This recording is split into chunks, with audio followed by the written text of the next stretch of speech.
Ladies and gentlemen, boys and second-class citizens, welcome to episode 53 of the Spearhead Sundays fucking podcast. And you know what? I am feeling great because I've had the most productive week. Do you know what I did? This is what I did. I've started my old routine of what I used to do. I fell out of it, but I'm back into it, right? I have started getting up at 6 in the morning every fucking day. Actually, there was one day where I got up at 7:30 because I was out until 1 in the morning doing a show. But every other day, I think that's reasonable. You need your fucking sleep, right? I'd rather wake up at 7 than wake up at 6 with 2 hours sleep feeling like a fucking zombie. But I've been getting up at 6 in the morning every day, and you know what? It's the fucking best. It's the best shit ever. You get up at 6, and you're awake before everybody else, and you're just like, oh my God. It's like, you know, in the movie Step Brothers when they move the bed, and like, there's so much room for activities. It's like that, but with your time. There's so much more time for activities. And you know, it's great, man. Like you get up at 6, and just by doing that, you already feel more productive than most people. And even with nothing to back it up, like you can get up at 6 in the morning, get out of bed, and then do fuck all, and you still feel like you achieved something because you got up at 6. So this is what my schedule's like now, right? So I wake up at 6 in the morning, and then I work and I eat and I write until 9, because that's when most cunts are at work, right? I'm blessed enough to not have a job. And then when it hits 9, I go to the gym because, you know, at 6 in the morning, all the other super productive people, they're at gym. So I got to wait until 9 because I hate the fucking gym with other people. It's the worst shit ever. You gotta wait for the squat rack.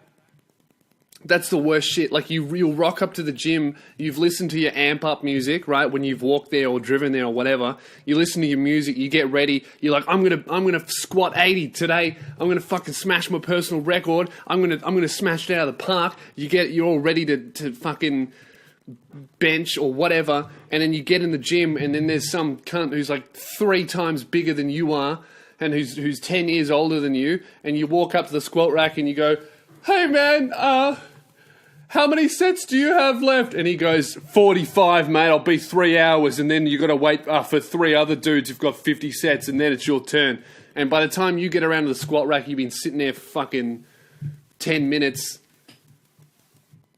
pretending that you're not waiting for it. That's the worst shit. You know what they need at a gym? They need a system like they have in restaurants. Like, you know those restaurants where you order food and they give you the buzzer? And then when your food is ready, your thing buzzes and you go up and get it. That's a brilliant system. They need that for squat racks. So you walk up to it, you don't even have to talk to the guy. I'm all about just removing extra interactions. Ideally, right, this is my ideal world. I never talk to anybody, and then I get on stage and I talk to 500 people at once. And then I go home and I never talk to anyone until I get back on stage. That's my ideal world. So all of these people complaining about fucking self-serve checkouts ruining jobs, it's like, what's there to complain about? Do you really want to talk to somebody who works at McDonald's? Is that anybody if you work at McDonald's, I don't want to talk to you unless you're 16. All right, if you're under 18 and you work at Macca's, that's totally fine. But the problem is, a lot of people who work at Macca's, they're not fucking under 16, are they? I got a friend who works there, and she's my age. What are you doing? Oh, I hope she doesn't listen to this. But what I'm saying is, I want to do a bit about this in. Not this show, but like next show. What I'm saying is, if you can be entirely replaced by a machine, I don't want to talk to you. I'm going to get nothing from that conversation. If you could be replaced by a fucking robot with 6 buttons on it, you're useless, mate. I love the self-serve. I'm not trying to bag people who work in fast food. I'm sure you're all great. But what I'm saying is I love the self-serve shit because One, I don't have to talk to anybody when I go to a supermarket. How's your day? You don't give a fuck, and I don't want to tell you, so don't ask me. That's my ideal response, is I know you don't care, and I don't want to talk to you. That's my ideal, but you can't say that because then you look like an asshole, right? So you go, how's your day? And you go, yeah, good, thanks, how about you? And then they tell you, yeah, good.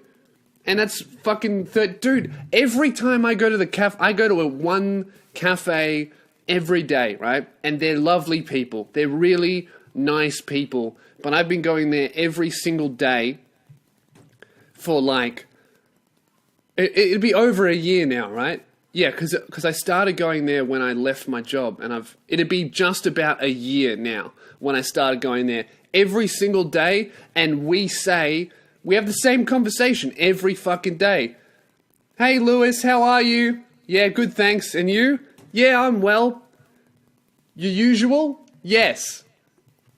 Bye. And that's it. I would just like to skip that. They're lovely people, but I'm sick of it, you know? And I know they're fucking sick of it too. And don't give me that shit about, oh, you're wasting your money on fucking going to cafes every day. Fuck you, alright? It's $5. I get a coffee and then I go and do something else. And I have to do that because if I don't do that every day, I sit in my room and do nothing. I don't have a job, right? If I didn't leave, if I only left to work, right, I would have a gig once or twice a week. I'd be there for 2 hours. Then I'd come home and then I would never leave the fucking house. Because I'd just be working on videos or writing or that's all that I do, right? So I need to leave the fucking house. Otherwise I go insane.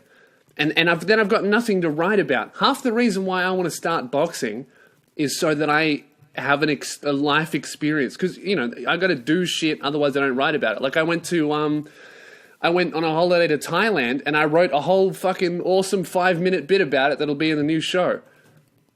Went there with my girlfriend, and don't tell her this, but literally, I reckon about 40% of the reason, 60% of the reason was because I would have liked a break and I liked to spend time with my girlfriend. But a solid 40% of the reason why I went to Thailand was because I knew I would get a good bit about it, because I've never been to like a second world country. I'll be like, oh, I'll get something fucked out of it. And you know what? I really did. So tune in to try and stop me when you hear my fucking bit about when I went to a ping pong show. All right? That's all I'm going to tell you. What am I saying? I went on like 30 different tangents then. Where am I? We're like 7-8 minutes in and I don't know what the fuck I'm talking about. I started off the podcast where I was like, I'm so lost. I was talking about, I know that I started yelling about self-serve, but I was saying something before that. All right, let's we'll backtrack. So right now I'm talking about Thailand. I was talking about life experiences. Then I was talking about the cafe.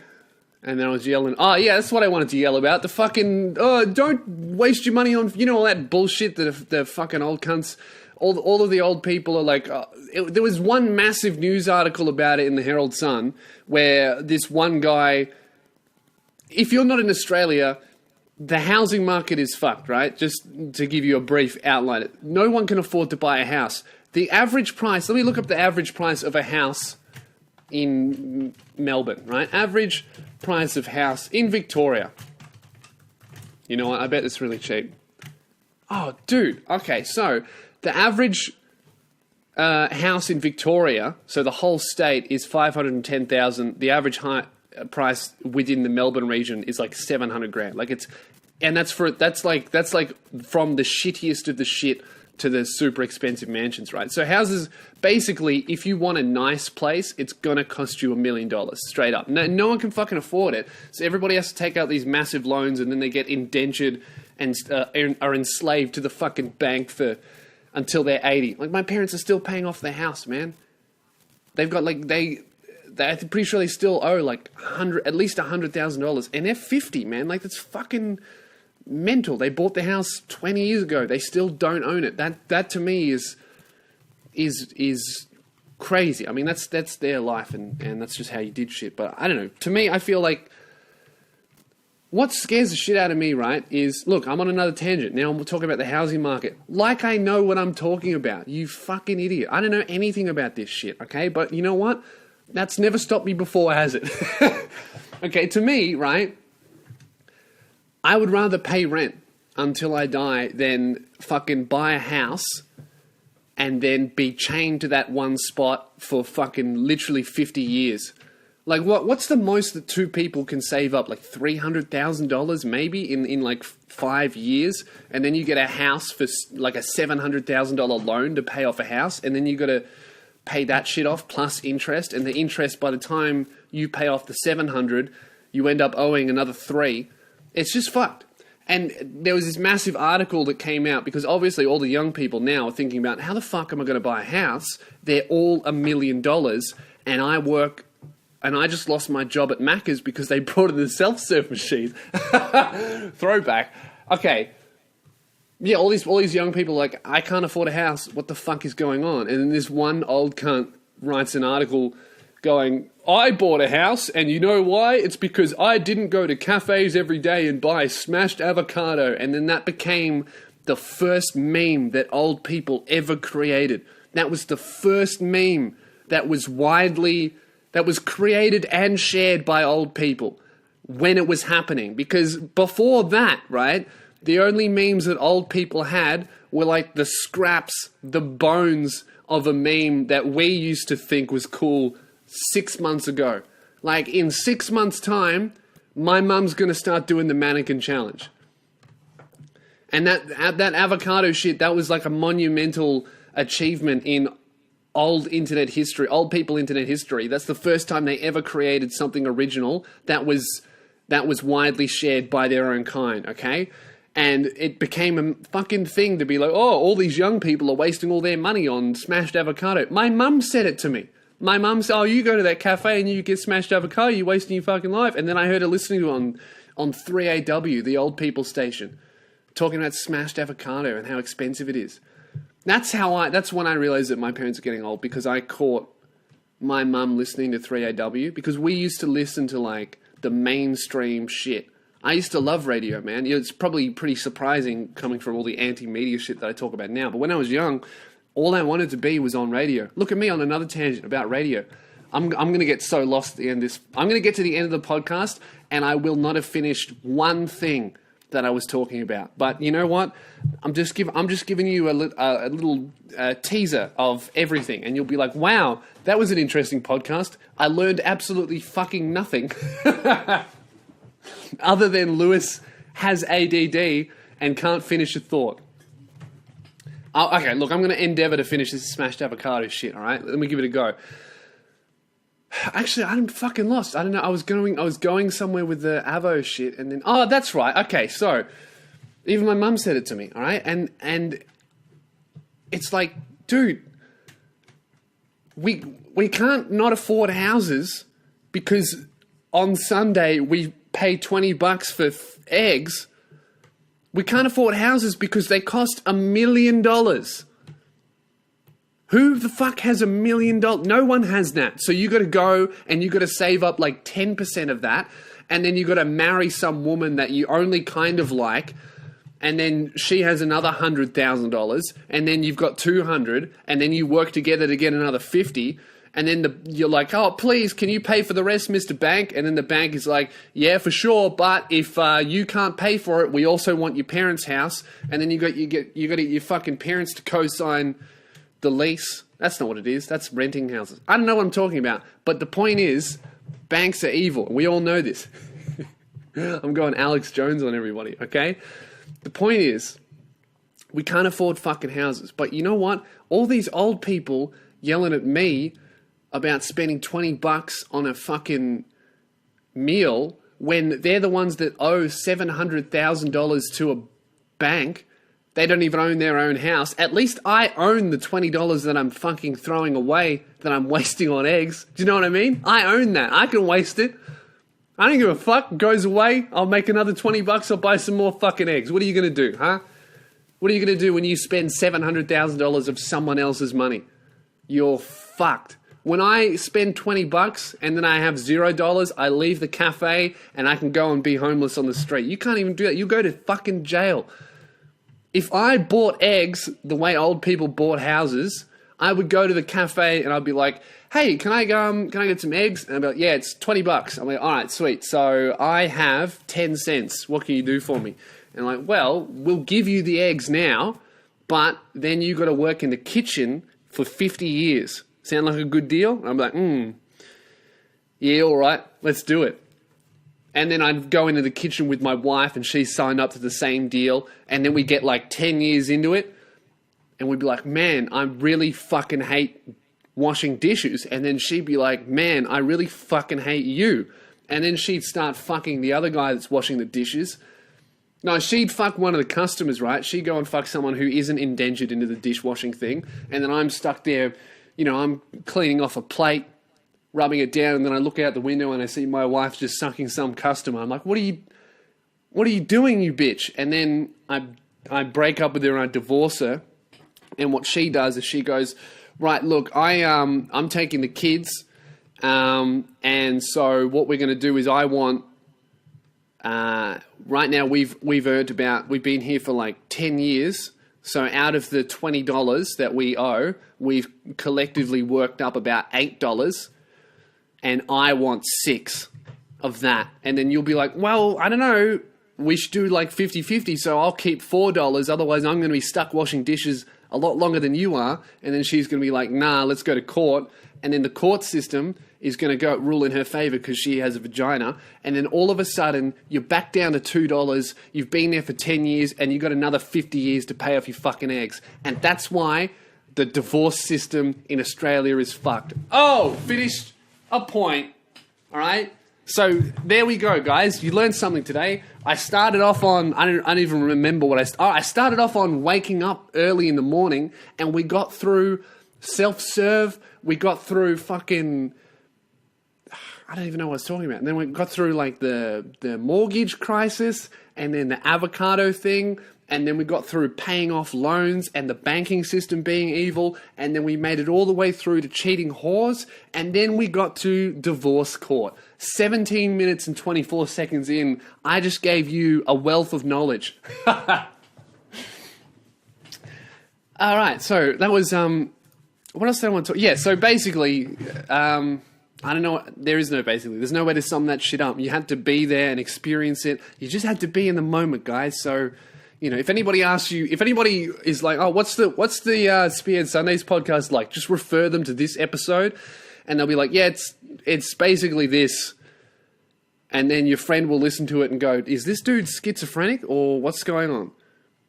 Yeah, anyway, so I've been waking up at 6 in the morning. That's what I was talking about. And it's so productive. You guys got to do it. I wake up at 6. I go to sleep. I sleep at midnight. And the way that I do that, right, is I don't get into bed at midnight. No, okay? That's not how you sleep at midnight. All these people complaining, oh, I can't get to sleep. I can't sleep. I'm such a bad sleeper. I don't know how people lie down and go to sleep. No one goes to sleep like that, all right?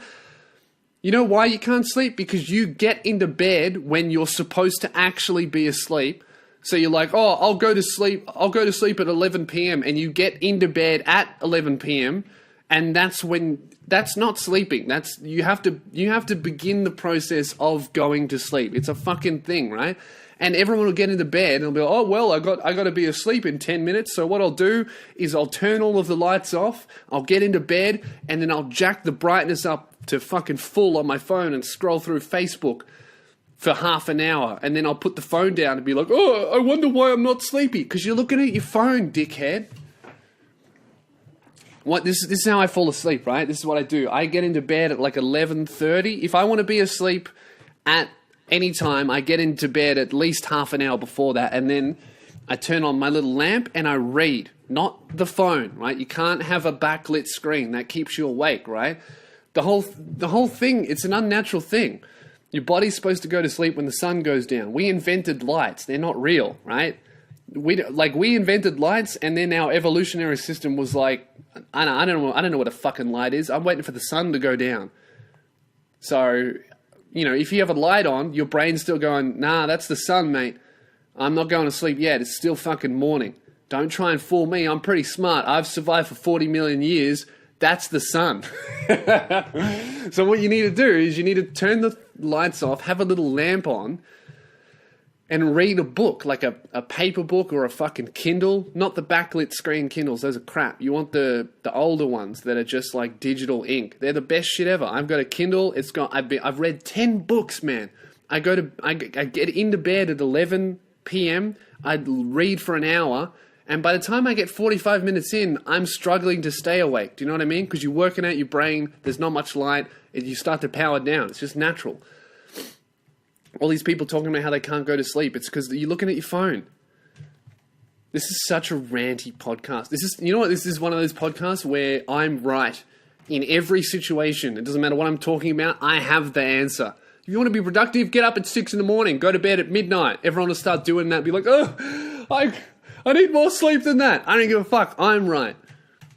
Hey, you've been diagnosed by a doctor with fucking chronic insomnia? Nah, just read a book, mate. That'll fix it right up. Oh, man. The only thing that's missing from this podcast, like this belligerent, ignorant advice, is the only thing that's missing from this is me ending every point with faggot. Just read a book, faggot. That's the level of discourse that we've reached at this podcast. But you know what? I'm really enjoying myself. So if you don't like it, just fucking turn it off and go and listen to a science podcast. Some science nerd in a button up talking about, I don't know what they talk about. I don't talk to them. But yeah, so I've been getting up at 6 a.m. and it's made me way more productive. Just having a constant sleeping schedule, like a regular, I sleep at this time, I get up at this time. It just allows you to plan your week and shit. Like the other day I woke up at 6 and then it was cold, and I fucking love it when it's cold. Like right now it's hot. I'm hating it. That's probably why this is such a ranty podcast, because I'm overheated, right? But I'm hating it. But I just woke up at 6 a.m. It was really cold. I was like, fuck yeah, I'm going for a walk. I've started doing this thing because, see, here's the thing. I need like a real life hobby, but I can't exactly afford one just yet. I'm hoping to pick something new up after this tour if I sell enough tickets. Like I want to do boxing. I also want to get into painting Warhammer miniatures and actually playing the game. It's nerdy as hell, but I need like a real life leave the house hobby. Like I have rap music and that's cool. I really enjoy that, but it's still at home. Doesn't feel like a break to me. Like I'll sit on the computer and I'll write jokes and I'll write videos and film them and edit them, and then I'll be like, all right, now it's time for a break, and I'll get on my other computer and start playing video games, and it doesn't feel like a break. Like I need to leave the house hobby. So I'm thinking after the tour I'm going to pick up boxing. If anybody in Melbourne actually has a good recommendation for a good boxing studio, or even any kind of martial art, like I'm not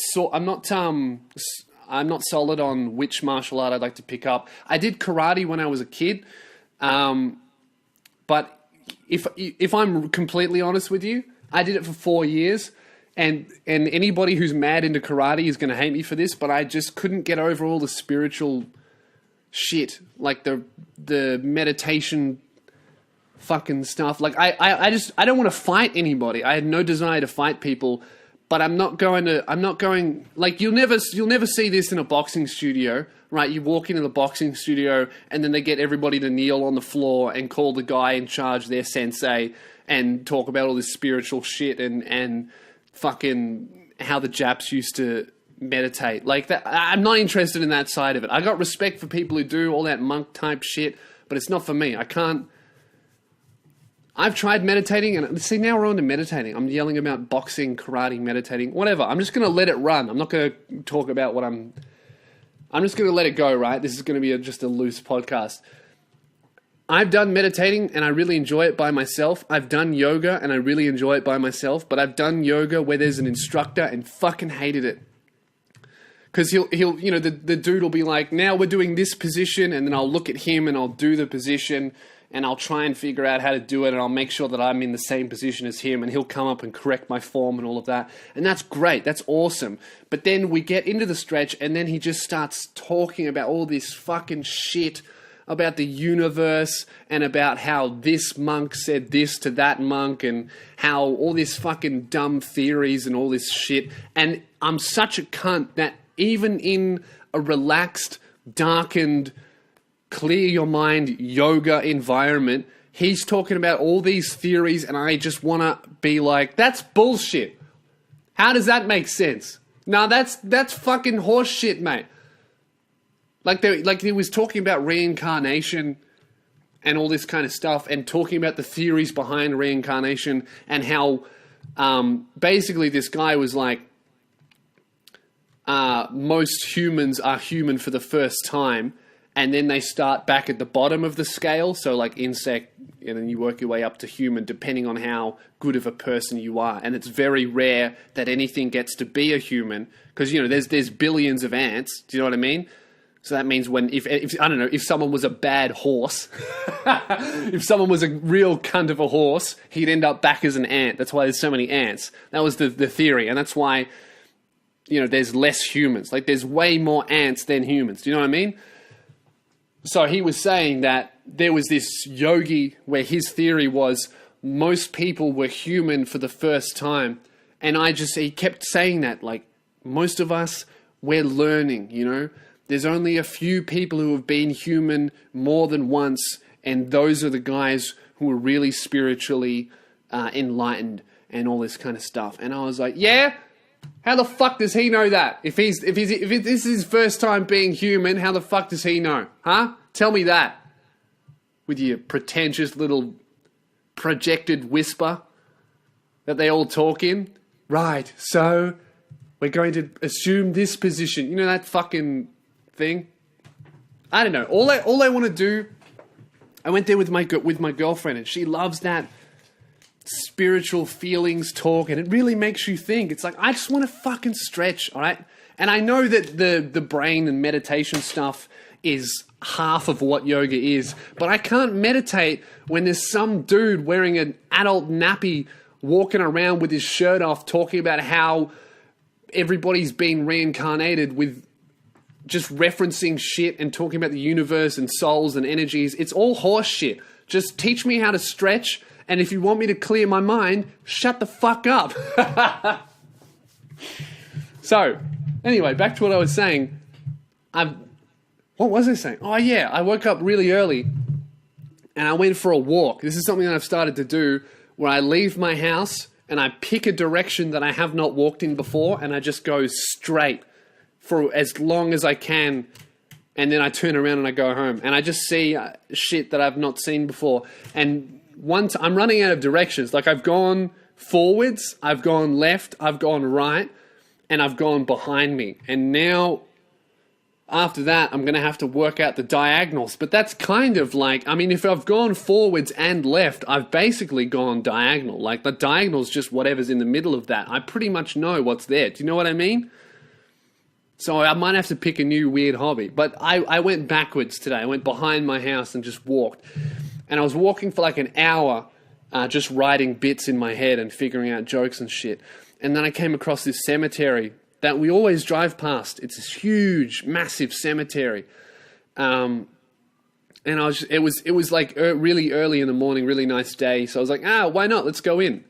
So I went in the cemetery, and it's like there would be almost 1,000 people buried there. Like, it's fucking huge.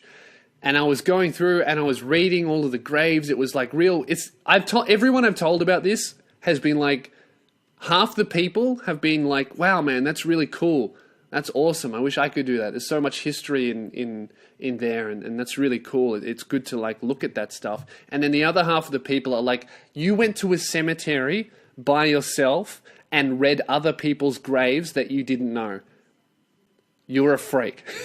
There's no in between. Do you know what I mean? So half the people listening to this are going, man, Lewis is so cultured and he thinks this is great. And the other half are going, who am I kidding? All of you are going, what a fucking idiot this guy is. By the time I've gotten to this story, no matter what I did at the cemetery, you're all going to think I'm fucking insane. But that's all right, okay?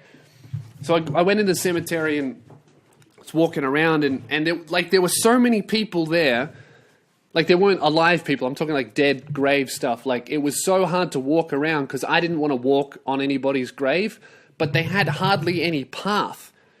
So I would go in and read all these graves, and then I had to come out exactly the same way because you could walk over the top, but there was like obviously it depends how much you pay, I think. Like, some people had massive monuments and there was like 20 people buried there.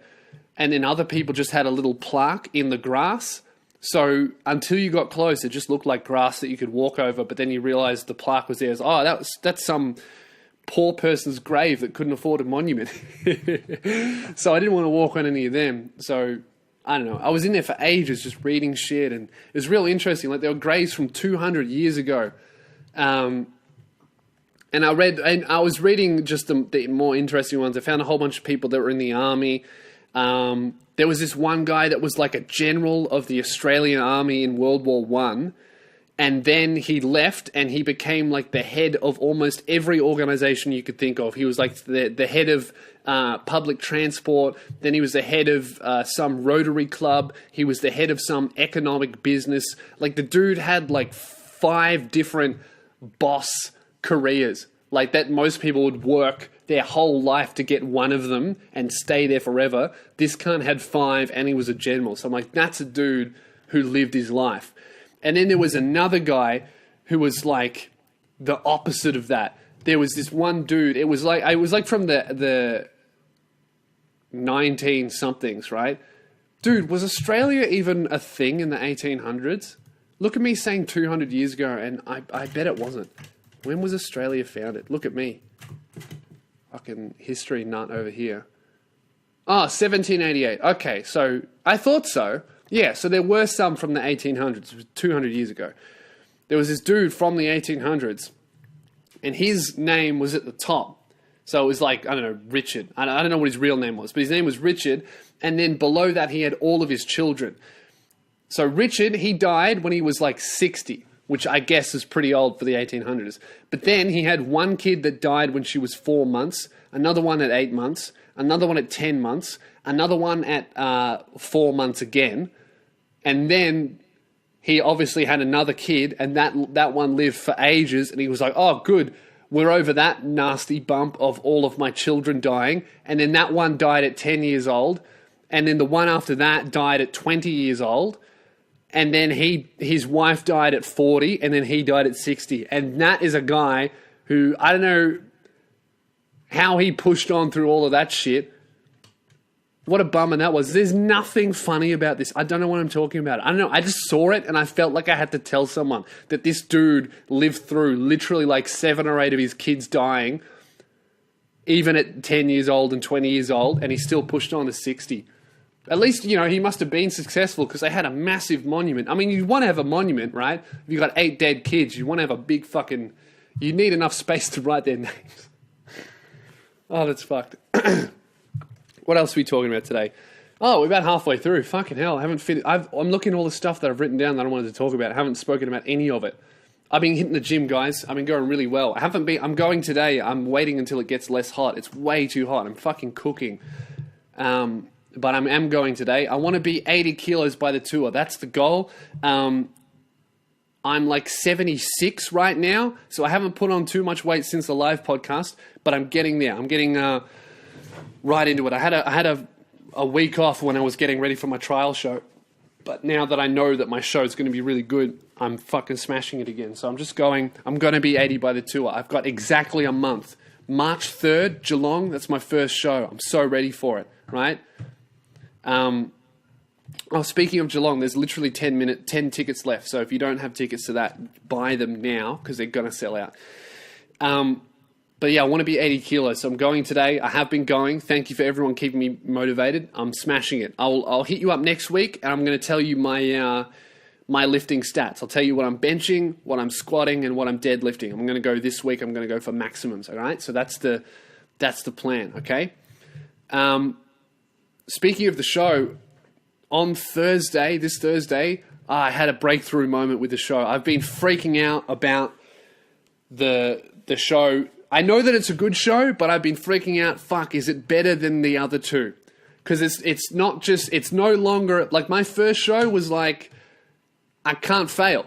Do you know what I mean? Unless it's horrible, I can't fail. I've got no standards. This is my first impression. As long as I put on a good show, that's an achievement. As long as I put on a good show and more than 10 people come, I'm satisfied. And I end up putting on a great show.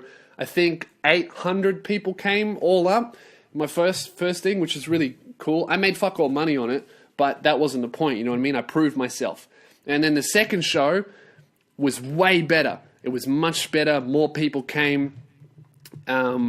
All that kind of shit, because I knew what I was doing. I was like, okay, I did my first show, and now I know what was good, what didn't work, and now I can smash that out of the park. But now the third show, I was talking about it with Khaled, actually, because he's been doing it for 5 years longer than me, and we were talking about this where when you first begin something, you start off in the dirt, right? You're horrible at it. And then in the first year, as long as you've been doing it every day and practicing, you increase exponentially, like your skill increases exponentially. And in the second year, you double that.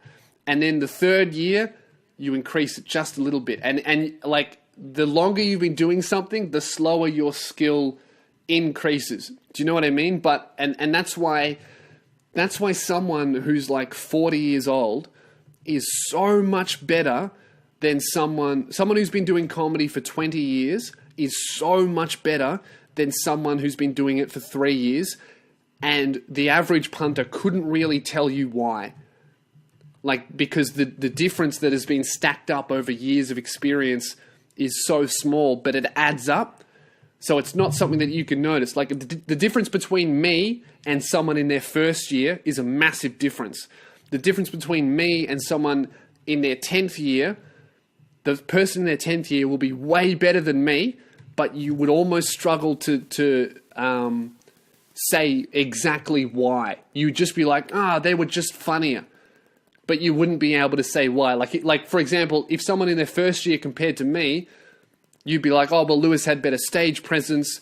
He was more confident. He knew his material back to front. And he did a lot of crowd work that was really funny. Whereas someone like me versus someone at 10 years, you would struggle to give specific reasons why that person was better, because both of us have mastered the basics, but from that point, it's just little shit, little imperceptible stuff that you figure out and add to your skill set here and there. Do you know what I mean? And that's just time and working on it. And that's what I'd been struggling with. It was like, fuck, I know this show's good, but is it as good as the last one? It has to be better. And I had this real breakthrough moment on Thursday where I'd been working on this bit for ages. This really difficult, I'm not going to ruin it for you because it's an important part of the show, but it's a really difficult bit. I've been doing it a few times and I've told the idea to a few people, and I had just been offending people, or people wouldn't understand it, or mainly offending people because it is a hectic subject matter. But I did it on Thursday and I smashed with it. I finally fucking got it. I picked all the words to use and the physical actions, and I finally nailed it. And I really smashed with it. So now, and then I did like 10 minutes more of new shit that I had also been struggling with, trying to perfect and really get finished before the tour. And I did them and I did all of that. And now, after doing that, and I smashed with it, I was like very, very good that night. And I was like, fuck yeah, this show is definitely going to be my best work. And I think the only reason I was stressing out about it was because this show that I'm trying to stop me, compared to they tried to cancel me last time, the new show is definitely better, but it's also definitely harder.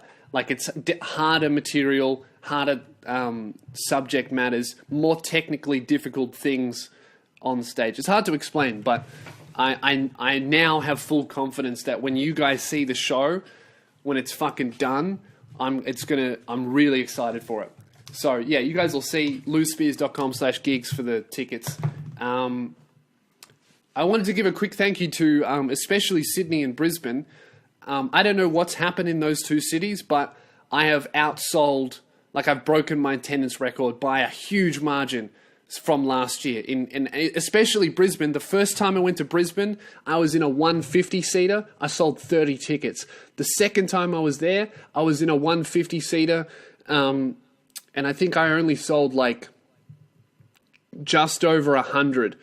And now the third time I've smashed both of those records and it's a 300-seater, and it's really filling up. And same thing with Sydney. The first time I went to Sydney, there was only like 70 people there.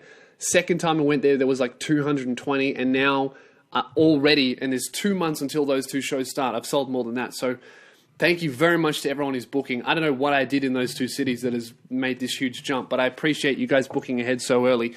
And if you're from those two cities and also Geelong, they're the next ones to sell out. So I'd book for that if you have not already.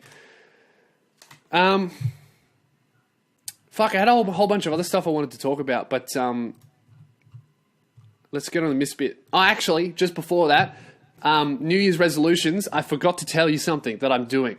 This year, I'm using cash more because I spend, when you use that PayPass shit, like where you get your card out and you just touch the FPOS machine and it goes boop and it doesn't feel like spending money. Oh, pay wave it. I'll just PayPass it. Boop, boop, boop. All of a sudden you've spent fucking $1,000. I've never spent $1,000. Have I? Never spent $1,000. I don't think I've ever spent $1,000 in a day. Anyway, you know what I mean, right?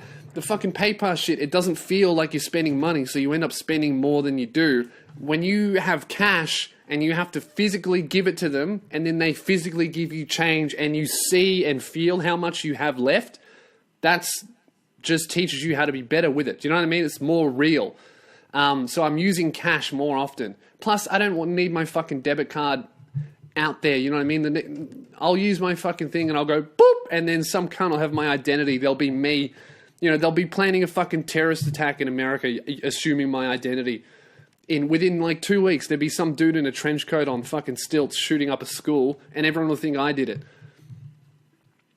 I don't know how you would get from stealing my credit card and then shooting up a school and people thinking that it was me. Maybe, I don't know, maybe in between killing a whole bunch of 8-year-olds, they'd like buy a Mars bar from a vending machine with my card. I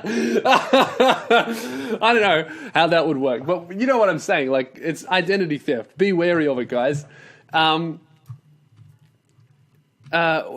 Yeah, okay, that's what I'm getting. I'm just getting lost. Everything I talk about, I end up on another tangent. So, I'm using cash more, and this is my thing. Every time, I saw this in a meme, and a meme inspired me to change my life. There was this fucking picture of this guy. Basically, right, the idea is, every time I buy something, and when they give me my change, if I get a $5 note, I don't spend it. I put it in a money box and I don't touch it until January 1st next year. And I'm doing that, and I seriously think it's only just Feb. I've only been doing it for a month. I reckon I've saved like fucking $100. That's a massive exaggeration. There's no way I would have saved $100. What's 100 divided by 5? That's like 20. So that'd be like 20 days in a row where I'd spend at least $5 with a $10 note every day, which would be, oh no, you could do that. 20 times 10, it's like $200. No, that would mean that I'm spending, I'm so stupid at math. No, that's fine. That'd be like $200 over 20 days. That's not that much money, is it? Yeah, so I could totally have saved $100. But the main point of it is you don't count it. That's a main part of it, because when you start counting how much money you got in savings, you're like, ooh, I could buy a fucking Xbox. I could buy this, I could buy that. So I'm just putting it in the money box. As soon as I get my $5 note, I put it in there and I don't look at it, and I'll let you know at the start of the next year how much money I've saved, and we'll see how that goes, huh? All right. If anybody wants to join me, let's see who saves the most $5 notes. Seriously, let's do this shit. Because, in between the uninformed rambling, this is also a life advice podcast. Let's get into Miscellaneous Bit at the End. I got 3 emails today to answer. If you don't know, Miscellaneous Bit at the End is the worst part of the podcast. Turn it off. It's even worse than the amount of rambling that I've gone through. If you've made it this far without going, Lewis is a fucking moron, why do I listen to this? It rots my brain. Congratulations. But also, it's time to turn it off, because you don't want to hear this shit, right? This is where I answer the questions from the listeners. And believe me, the listeners are some of the worst. I'm not going to do that. I love you guys. All right, let's get into the fucking emails. Oh, if you want to send an email, it's podcast@loosespears.com. Send an email. Can you summarize it in the subject line? I'm sick of fucking reading subject lines that just say cancer or just say miscellaneous bit at the end. That doesn't tell me anything. I get a lot of fucking emails. If you want me to read it and actually answer it, summarize it, what your email is about. Like, oh, my girlfriend cheated on me, or I need advice on how to ride a bike. Just summarize whatever your email's about so I can pick the interesting ones, because I 100% judge your email by the subject line. I'm judging books by their covers on this thing, and I don't give a fuck, right? So these are the ones with the interesting subject lines for this week. Okay. Hey, Lewis, my name is Mark, and I'm 17. For the past 3 months, my cousin, who is 16, nearly 17, I know where this is going already. See, whenever someone talks about a younger girl and then talks about them about to turn the next year, you know that person wants to fuck them, right? So if I'm talking about a girl, right, if I'm 20, well, we'll say my real age. I'm 23, right? If I see a 20-year-old girl and I don't want to fuck her, I'd tell my friends, man, there's this gorgeous girl. She's real hot. I really want to ask her out on a date. And they'd be like, oh, how old is she? I'll be like, she's 20, but she's turning 21, you know, to make her seem older. So I haven't read this yet. I just read the subject line, but this is where this is going. Oh, actually, he said cousin. All right. For the last 3 months, my cousin, who is 16, nearly 17, has been living with my family because she's had major issues with her dad. Before she moved in, I had only seen her once or twice when I was very young and everything was normal. When she came to live with us, I instantly found her incredibly attractive. Fucking nailed it. Oh, I'm so good at this shit. All right, I found her incredibly attractive. You want to fuck your cousin. I found her incredibly attractive and I have no idea why. I try my hardest not to think of her sexually, but sometimes my autistic redneck urges get to me and I do things like masturbate to the thought of her. Oh, I feel like a monster. You should, and I have no idea what to do. I would really appreciate some advice, Papa Lou. P.S. Your work is incredible, and I've already booked tickets to try and stop me. Can't wait to see you, you mad cunt. Appreciate that, bro. I'll see you at the show. Are you bringing your cousin? Are you bringing her with you? You guys can hold hands during the show. If you bring your cousin, I am 100% bringing it up, mate. Don't... Oh, fuck. Okay. Okay, so you want to... Okay, basically the email is, my cousin's hot, I want to root her. What do I do? All right. Look, you're 17, so you want to fuck everything. I was in your position. I've never wanted to root my cousin, but I understand where you're coming from, right? Because basically you haven't seen this chick for years, right? It's basically, you know what it's like? It's like, imagine if you just saw a gorgeous girl in a nightclub and you started hitting on her, and then you find out after that she's your cousin. That wouldn't mean you don't think she's hot anymore, right? The only reason we generally don't find family members hot is because we know they're cousins from, like, we've grown up with them. You haven't grown up with this chick, so it's a bit different. But the point still stands. You can't fuck your cousin because the kid will come out with 10 arms, all right? So you can't do that shit, and you definitely, look, you shouldn't wank off to your 17-year-old cousin because you know what's happened? You're an asshole, Mark. But I appreciate you coming to the show. You know what you've done? She's fled her father because she's got major issues with her dad, and she's got lucky and landed in with one of her cousins who wants to root her. Like that's any better. Look, man. No, I'm just playing. Okay, you can't... I don't know what you can do. Like, you're 17. If you find her hot, you find her hot. You just need to have some, you know what you need to do? This will sort you out. You need to fucking look at her like she's a human. You need to get to know her better.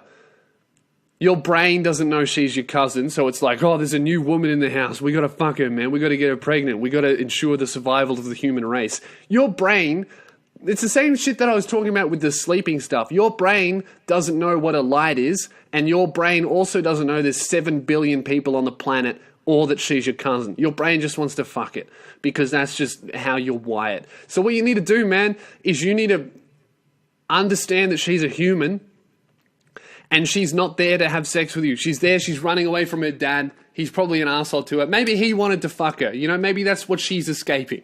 So you can't do that shit. What you need to do is you need to hang out with her in a really platonic way. Go out with her. Fuck. But then what if it turns into a date thing? And then she wants to fuck you. Look, okay, this is what I would do. You need to just talk to her. You need to realize that she's a human and just get to know her a little bit better. I'm sure once you get to know her and you realize how related you are, you'll get over it. Yeah, because you just can't have that shit, man. It's not good. That's kind of the only advice I have for you is get to know her on a human being, platonic level. Understand that she's another human and she's related to you, and just go and talk to some other girls. There's so many girls out there that aren't related to you. Most people are not related to you, mate. So just go out there and have a wank about them. Hey, maybe you'll meet someone nice at my show. Unless you go there with your cousin. No, seriously, yeah, you just gotta talk to her. You gotta figure out who she is as a person. And you know what? I find whenever like a new co-worker comes in and they're real hot and all you want to do is have sex with them, and then you wank off to them and you think all this awful shit. As soon as you start to get to know that person, that's when the guilt comes in, and it's like, oh, she's got a husband. She's really nice. She's good at bowling. She probably wouldn't have sex with me anyway. Once you get to know someone, that's when your brain takes over from your dick. Do you know what I mean? Like you'll be thinking all this dirty shit about her, and then the more you get to know her, the brain will kick in. Like you'll invent a scenario in your mind where you're like, I'm in a hotel, and then she walks in the door, and she gets undressed. And if you know her well, that point is when the brain kicks in and just tells you that that's really unrealistic. You know Sarah wouldn't do that. All right. First of all, Sarah has a boyfriend. She wouldn't go to a hotel with you. Second of all, Sarah's 17. They wouldn't let her in the hotel with another 17-year-old. You need at least another 18-year-old person. So even hiring this hotel in the first place is unrealistic, let alone fucking your cousin there. So look, she's probably out there bowling. You know how good she is at bowling.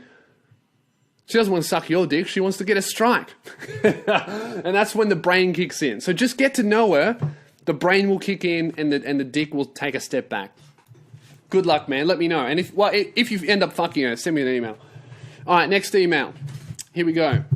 I really don't expect you to talk about this. Well, here we go. It's just feedback. But if for some reason you do, then keep me anonymous. Alrighty. I heard one of your old podcasts where some girl with Asperger's was crying about you making jokes about autism. I also have autism, and she was just being a sensitive cunt. Autism jokes are hilarious. A lot of people with my condition agree. The rest can get fucked. Cheers, can't keep at it. I remember that email, man. Dude, I got a lot of autistic people that listen to me and like my stuff. It's I don't know why. I mean, it's just an interesting observation that I've made. Because I used to work with kids that had autism when I was a personal trainer. I ran like a class, and most of the kids were autistic. So I think they're awesome people, man. I think that most of the time autistic people are really misunderstood. Let's not get serious, huh? Let me tell you why. All right. So I remember that email, and basically, she was right. I was in the wrong because while I was joking about autism, but I was doing it every episode. See, I don't sign on to that whole argument. You can't joke about this. You can't joke about that. I think you can joke about anything you want. If you're white and you make jokes about black people, good on you. If you're black, you do about white, awesome. Talk about whatever the fuck you want. If you think you can make it funny, go for it. I don't think there should be any rules. Apart from, there's a difference between making a joke about autism and only joking about autism. Do you know what I mean? Like, if you make a few jokes, whatever. But that's what you do every episode, if autism becomes the go-to joke, That's when I think it becomes a problem, because that's when you like there's a difference between someone doing a joke about black people are like this and white people are like this, and then one white dude getting up on stage and doing an entire hour about black people. Do you know what I mean? Like, if that's the only thing you're talking about, that's when I think it becomes a problem. And also, it's boring. Even beyond the moral argument, it's fucking boring. Like, I don't want the only joke to make the autism thing. So if an autistic person is like, hey, I just noticed that you're doing this a lot, and I wonder why, and then I realized, oh, fuck, I actually am doing that a lot. That's a bit lazy. I'm just going to stop doing it for a while. And don't worry, man, we made heaps of autistic jokes in the live podcast. Go and listen to episode 50. If you want fucking autism jokes, listen to that shit. You'll end up siding with the girl, because that was too many. So yeah, I'm not avoiding those jokes. I'm just keeping in mind how often I joke about everything. Do you know what I mean? Like, I try to keep a good variety in there, because I know that I actually have a lot of autistic listeners, and I don't want to alienate anybody. I don't want to exclude people from being made fun of, but I also don't want one group to feel like, oh, he makes fun of us all the time. It just, you know what I mean, right? It's too much. So yeah, there you go. All right, next email. Hi, Lewis. I'm autistic. Welcome to the club, mate. Oh, fuck. We've got a bit of a theme going. See, oh no, I have read this one before. This guy actually is autistic. All right. Hi, Lewis. I'm autistic, and last week I had a severe meltdown. Oh, fuck, it's almost an hour. Oh, this one will be a long one, because last week was a shorter one. All right, so I'm autistic, and last week I had a severe meltdown and lashed out at my mum. I said some pretty mean shit like, I hate that there are so many women who are infertile and you managed to have a child. That's fucking mean as, bro. Are you sure you're autistic? I feel like only someone with a keen fucking sense of emotional energy could know how to say those amount of words to cut someone that deep. That's one of those sentences where, you know, if you're having banter with a friend and then you think of one thing and you don't say it because you know it's too far, like, you know that person so well that you could pick all of the words from the English language and arrange them in the exact order that would make them fucking cry. And then you just don't say it. That's what you did. You fucking savage. All right. So he said that, and then he also said, and I'm only living here because I have literally nowhere else to go. As soon as I move out, I'm never speaking to you again. But the saddest thing is that I mean it.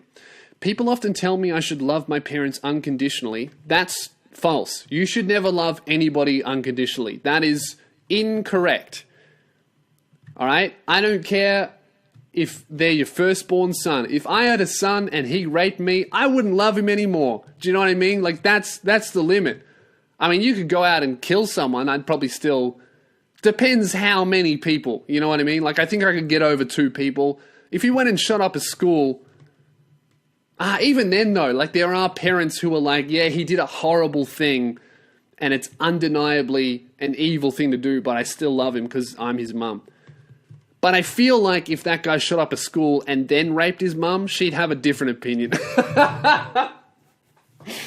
Yeah, unconditional love is not a thing, man. Because it's unhealthy. All right, so people tell me I should love my parents unconditionally, but my mother has done some terrible things to me. So much stuff now that I have an unhealthy distrust of all women and people under 5'6". She has threatened to... I'm sorry, I got to do it. Yeah, you're definitely autistic. I take it back. But what I said before... she's threatened to have me taken away and put into foster care at least 60 times because it's too hard for her to deal with my disability. That's fucked. She's also actually called the police and lied to them so that I would get taken away, but the worst thing she did wasn't someone anything can even refute. She had me dragged to a party with a bunch of her friends on a Saturday night, and I was the only kid there. I was still upset about my parents' breakup and had some strong feelings about my dad. But Mum thought of something to get the party off the ground and decided to play a little joke. She got me in front of everyone and told me that some random person I'd never met before was my real biological father. Oh, that's fucked, bro. And that the man who I had known for 10 years was just someone I had no relationship with. That moment set me into an existential crisis, and I'm angry and tearing up just thinking about it. Yeah, dude, that'd do that. Autism or not, it sounds like you were young. Yeah, sounds like you were young when she did this. Dude, that'd fuck anybody up. That'd fuck me up. If my mum did that to me now, that'd fuck me up. It sent me into the existential blah, blah, blah. I spent the next half hour thinking about what I have to do and what this means for me. Would I need to change my name? Would I have to visit this new bloke every so often? Would the guy who I'd lived with for a good portion of my life just disappear? It only really explained why he hated my mum. When I finally turned around and asked her, why didn't you say something about this earlier? She just replied, calm down, it's a joke. What can I say to that? I don't have the presence of mind to ask how making a 10-year-old disabled... Oh, you were 10? Bro, that's fucked. That's a real cunt thing to do. Yeah, if any 10-year-old, disabled or not, would be really cut by that. That's a mean thing to do. Yeah, that's not cool, man. I didn't have the presence of mind to ask how making a 10-year-old disabled kid look like he was full-blown retarded was in any way funny. I couldn't talk about it with her the next morning. She'd just tell me that I shouldn't have brought it up because it was last night, so I bottled it up inside me. I kept those feelings bottled up for 6 years, and then I saw a Facebook status by someone who said how much he loves his own mum, and that anyone who didn't say the same is a bad person, and I just snapped. Threw a chair across the room and said all that bad stuff in the opening paragraph.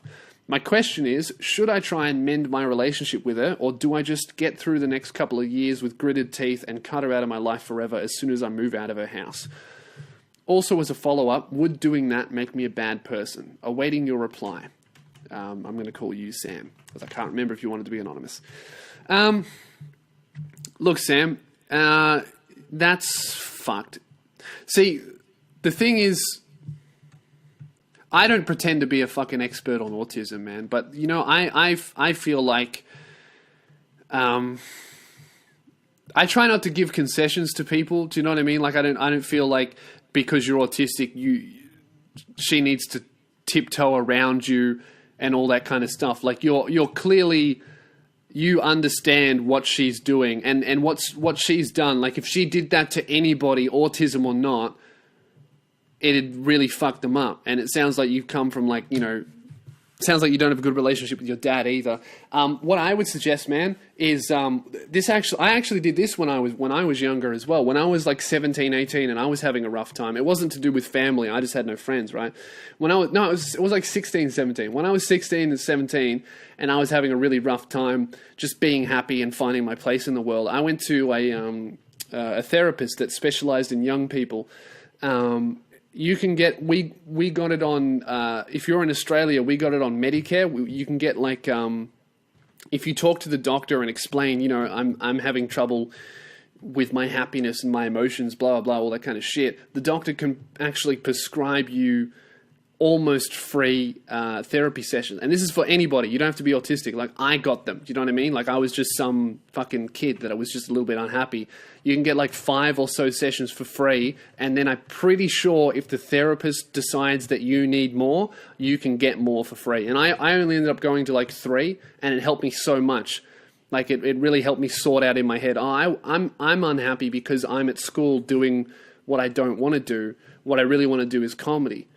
That's what I should just work on. And even if I don't succeed in that, it makes me happy doing it, so I should do it. And then I started doing it and it made me happy. Do you know what I mean? It just really helped me sort out my head. And just to talk to somebody who doesn't have an investment in the situation, I felt was so beneficial. Because, you know, you can talk to your dad about it, but, you know, he is the ex-partner of the person you're complaining about. Probably the most biased person you could talk to. So, you know, I don't know what your dad's like, but he could just as easily go, oh, don't worry about your mum, she's just a cunt. I hate her too. She just, and then all of a sudden you're talking about his problems, you know? So I think talking to somebody who has no investment in the situation at all, like you could kill yourself and it wouldn't affect their life at all. I felt that was really beneficial because that just gave you, you know, objective advice. Have you tried this? Why don't you do that? You know, that kind of shit. So, and I would imagine, I assume that you're diagnosed with autism. I would imagine that there'd be heaps of programs out there that would be even better than what I had that would specialize in people with autism. So I would see if you could talk to like a therapist. Not someone who's going to try and fix you or fix your behavior and stuff. Just someone to like actually just talk to and process your feelings with.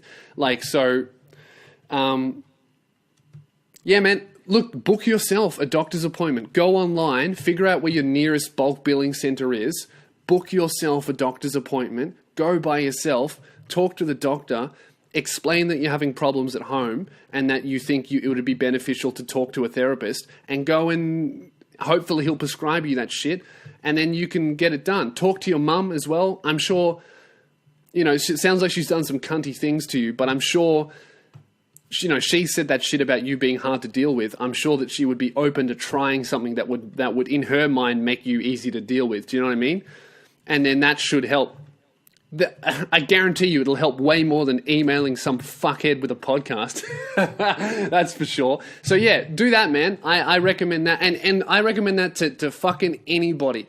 Autistic or not, if you're not having a good time, talk to a proper therapist about it. Don't just post fucking memes about suicide. Go and talk to somebody about it. I really think that shit is very, very beneficial. And with that, I think I'm going to wrap up the podcast, guys. See, did my little good deed for the day. I was yelling about a whole bunch of things at the start, but I think we wrapped it up pretty fucking well, huh? Come and see me on tour. I would love to see you at the shows. It starts on March 3rd. Every single show is over half sold. Almost every show. Fuck all people have booked tickets for Ballarat. So if you're in Ballarat, please come. But everybody else, it's filling up pretty soon. So that's how you know that I'm not bullshitting. When I say tickets are selling fast, because everybody says tickets are selling fast, 90% of people are fucking lying. So this is how I prove to you that I'm not lying. When I say tickets are selling fast, I fucking mean it. And you know that I mean it because I'll tell you straight up, Ballarat, I've sold 30 tickets. If you're in Ballarat, can you please book? It's stressing me the fuck out. So yeah, all right, guys. Come see me on tour. Get tickets at louispears.com/gigs. Every city except for Ballarat is filling up. So please come. I would love for you to see the work. And I will talk to you next Sunday. Or if you're a Patreon supporter, wink, wink, nudge, nudge, I'll talk to you on Saturday because I release it a day early. So yeah, support me on Patreon. Give me a rating on iTunes. Give me a 5 stars. And I'll talk to you next week. Have a shit one.